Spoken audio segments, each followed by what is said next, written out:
For the past few weeks, we've been discussing affairs of the heart, where we've been discussing different types of heart disease. This week, we'll be discussing arrhythmias, where the heart either beats too fast, or if it beats too slow, or it beats too irregularly.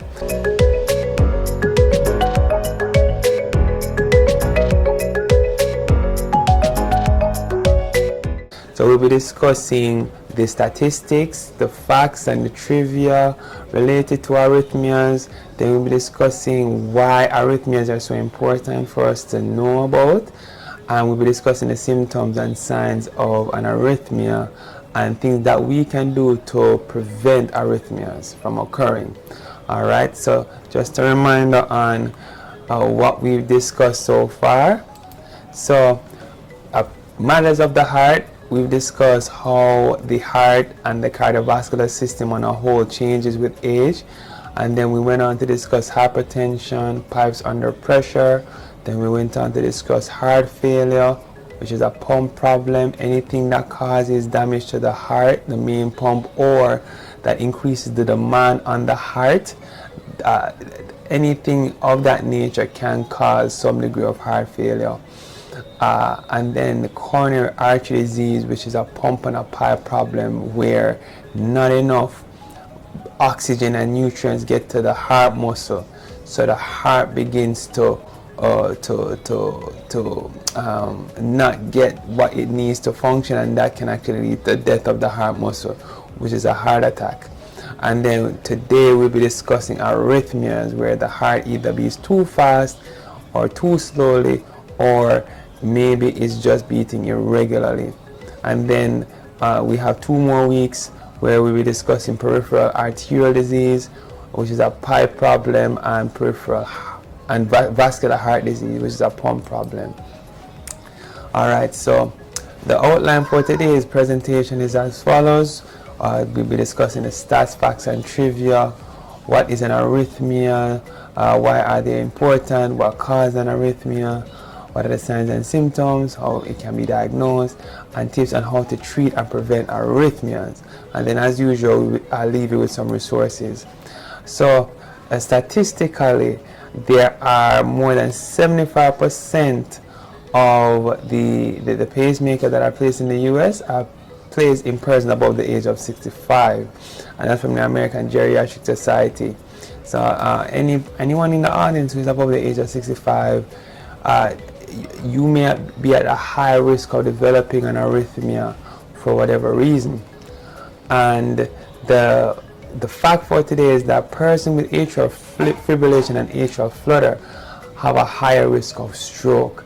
So if your physician tells you that you have either atrial fibrillation or atrial flutter, it's important to treat these conditions soon, because if not, there is an increased risk of stroke. The trivia piece for today is that the heart can actually beat on its own without being attached in the body, and that's from livewellscience.com. So if you were to remove a heart and put it in a solution, a container filled with fluid, for a few seconds, or in some cases minutes, you may actually see that heart beat on its own, because the heart has its own electrical system that generates and maintains the impulses, at least for some period of time, until the heart stops on its own. So that's the trivia piece for today. So what is an arrhythmia? So an arrhythmia is a rhythm that is not the normal rhythm of the heart, and this is a slide with the examples of an arrhythmia. So the top in the middle, so on your left side, you should be seeing a dark circle with the words "What is an arrhythmia?" And then to the right of that circle, there are 4 waveforms, and these waveforms are from what we call an EKG. And if there is any suspicion of an arrhythmia, an EKG will be done on that person. So the top waveform is a normal waveform with the right pattern of waves, and then below that, you'll see a waveform that is a little bit, it has more waves, and the presence of more waves suggests that it's a faster heartbeat. And then in the third waveform, there are fewer waves, which means that this is in a person who has a slower heartbeat. And then in the last waveform, it's a fast, there are a lot of waves, and then it slows down and it speeds up again, and that represents an irregular heart rhythm. And then on the far right, this is a diagram that we've used many times before in this series of Affairs of the Heart, which just shows the heart, how it functions with regards to supplying oxygen and to the body and receiving oxygen from the body and pumping it around over and over. And just a reminder, if you start at the legs, the blood that doesn't have much oxygen because of the tissues of the body has used a lot of the oxygen, that blood returns to the right side of the heart, which is in the left side of the diagram. The right side of the heart, which is illustrated by the letter R, pumps that deoxygenated blood to the lungs, where that blood gets oxygen from, and then the lungs will send that blood with oxygen to the left side of the heart, illustrated by the letter L, and then the left side of the heart pumps that oxygenated blood to the rest of the body, and then it goes over and over. So why are we talking about arrhythmias? So an arrhythmia can be good for you. Let's say you are exercising. It's good when the heart speeds up because the heart is able to deliver more oxygen to the leg muscles, for example, if you're jogging, or to the arm muscles if you're swimming, etc. And also in that particular circumstance, that response of the heart in increasing its heart rate is appropriate for you, right? However, sometimes there's some of us who, for whatever reason, even when we are resting and we're not exercising, we might have a fast heart rate, we might have an irregular heart rhythm, and sometimes those symptoms can be annoying. Then on the flip side, there are some of us who have a slow heart rate, slower than usual, and sometimes the heart is so slow it's not able to deliver blood to the brain fast enough, so that can manifest as someone blacking out, for example. And then if the heart doesn't beat fast enough, and if this state if this state is present for long enough, let's say for weeks or months, the heart doesn't beat fast enough, sometimes that can actually damage the tissues in the long run, and because they're not getting enough oxygen. And then sometimes if the heart beats too fast, that can actually wear out the heart and cause heart failure in some cases. And then if the heart is irregular, let's say the heart normally beats like this, bodum, bodum, bodum. If the heart starts to beat like the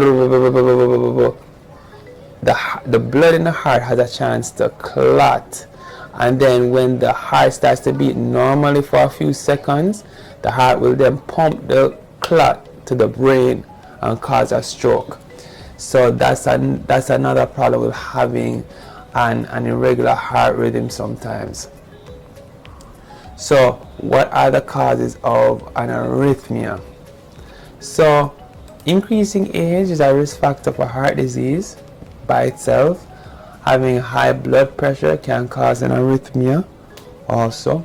Congenital heart disease, people born with heart disease can cause an arrhythmia. Cigarette smoking, obesity, stimulants such as caffeine can cause an arrhythmia. Thyroid disease that's not treated well, alcoholism, abnormal electrolytes, which means abnormally high or abnormally low levels of substances such as calcium, magnesium, potassium can cause an arrhythmia. Heart failure, because the heart muscle is so weak, the heart loses its ability to maintain a normal rhythm, that can cause an arrhythmia. Coronary artery disease and sleep apnea are also other causes. What are the symptoms and signs of an arrhythmia? If the heart is beating too fast, or if there's an irregular heartbeat, one particular symptom can be palpitations, where you're actually noticing the sensation of the heart beating in the chest. Sometimes when a physician evaluates that sensation, sometimes the heart is beating normally when we do the EKG, and sometimes in those cases those palpitations might represent anxiety, like you're anxious about something, you're anxious about that exam or something that might happen in the future. You actually have that sensation of the heart beating normally, but sometimes that sensation might be due to the heart beating too fast or beating in an irregular way, or there might be an extra beat that your heart is having. And for some of us, we might have shortness of breath, we might have loss of consciousness, especially if the heart is beating very fast or very slowly. That can be a symptom. Fatigue, because the body isn't getting the oxygen in an efficient way, so we slow down. And then, as mentioned before, for the irregular heartbeats with the abnormal rhythm, we can actually get a stroke if there's a clot that forms in the heart, and then the heart pumps that clot to the brain. That can cause a stroke. In those cases, you might benefit from being on a blood thinner. The only risk with a blood thinner is that there's also an increased risk of bleeding. In many cases, the risk of stroke may outweigh the risk of bleeding, so it might be worthwhile to actually be on a blood thinner. Conditions that can cause a stroke include atrial fibrillation or atrial flutter, which your doctor could talk to you about.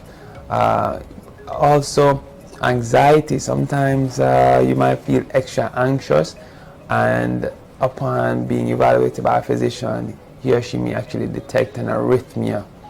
And then chest pain or pressure can be a symptom also. And then unfortunately, some people die suddenly from what we call a fatal arrhythmia, where the heart doesn't because of the arrhythmia, the heart isn't pumping in a way that allows it to pump blood to the vital organs efficiently. So how arrhythmia is diagnosed? Typically from symptoms and signs in someone who has risk factors such as hypertension and maybe alcohol use or cigarette smoking. And then there's some persons whose only risk factor may be advanced age, and then there's some persons who don't really have risk factors, they just have the symptoms and signs, and then things like blood work is done, and then the blood work might reveal presence of thyroid disease or abnormal calcium, magnesium, or potassium levels. Some tests that can be done can include a toxicology screen. Some illicit drugs can cause an arrhythmia, so that's something to also bear in mind. And then here at GeriTips, we do not promote the use of illicit substances just because of how harmful those substances can be to one's health. A chest x-ray may reveal an enlarged heart in someone who has a history of hypertension, and then the heart muscle, it becomes thickened after a while. That can manifest as an enlarged heart on an x-ray. And then a calcified aorta might also be seen on a chest x-ray, which may suggest the presence of plaque in the aorta, which can lead to heart disease. EKG and home monitors may be abnormal. So let's say you have an intermittent arrhythmia. You have these extra heartbeats at home. When you go to the doctor's office, you may not have those symptoms at that time. So the EKG that's done is just a snapshot of how the heart is beating at the time. So what the doctor may do is actually allow you to go home with a heart monitor that you will wear all the time, maybe for 1 or 2 or maybe 7 days, sometimes up to a month, to monitor the heart and how the heart is beating during that time. Then upon returning the heart monitor to the doctor's office, the heart doctor is able to review the report from the heart monitor to determine what the heart rhythm is during those episodes where you're having those symptoms, whether it be palpitations, chest pain, shortness of breath, etc. And then that's how the arrhythmia might be diagnosed.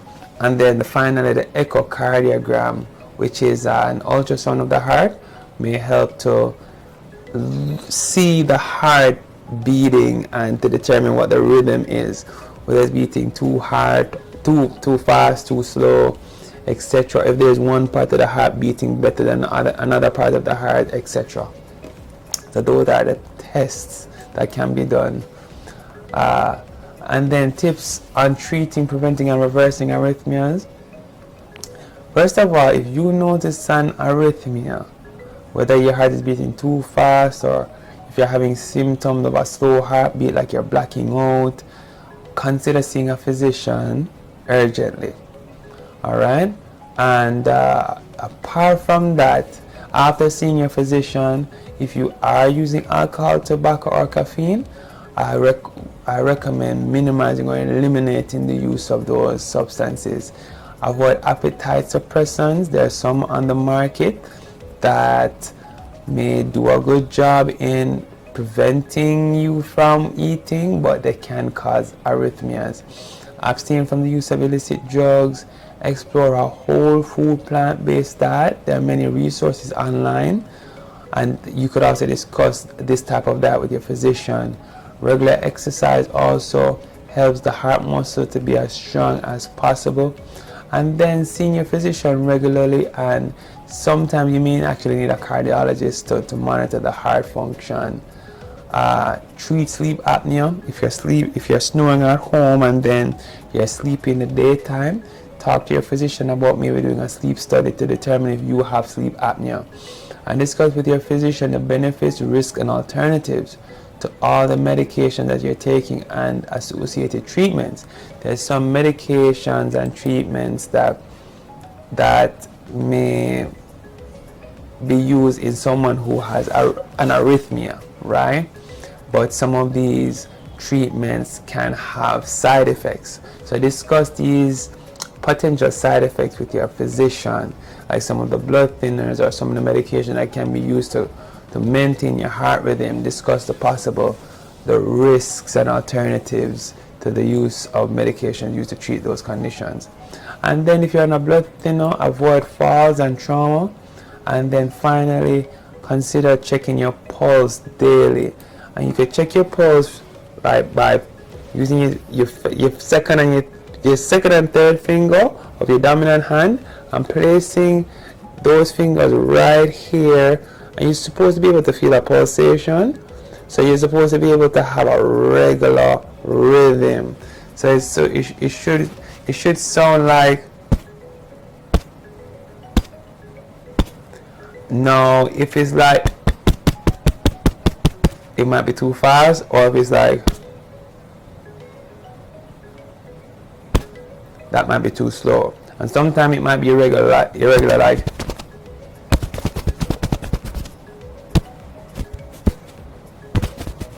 So, if you're having any one of those rhythms, feel free to speak to your physician about getting those rhythms evaluated.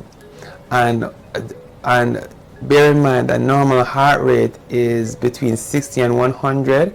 Some of us who are athletes may have heart rates in the 50s or even in the 40s.